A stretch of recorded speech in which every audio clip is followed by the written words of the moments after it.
أعوذ بالله من الشيطان الرجيم. بسم الله الرحمن الرحيم. ألف لام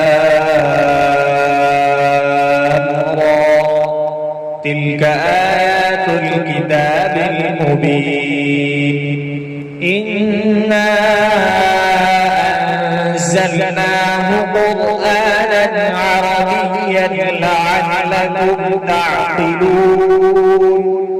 نحن نقص عليك أحسن القصص بما أوحينا إليك هذا القرآن وإن كنت من قبله لمن الغافلين.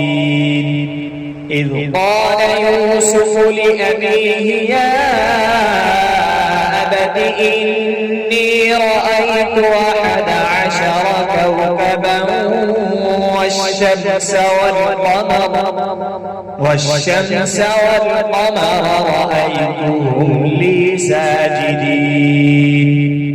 قال يا بني لا تقصص رؤياك على إخوتك فيكيدوا لك كيدا إن الشيطان للإنسان عدو مبين. وكذلك يجتبيك ربك ويعلمك من تأويل الأحاديث ويتم نعمته عليك وعلى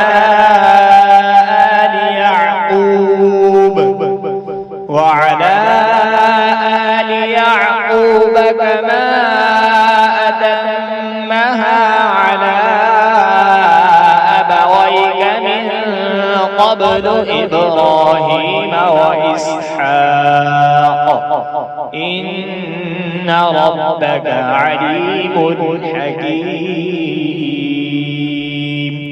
صدق الله العظيم.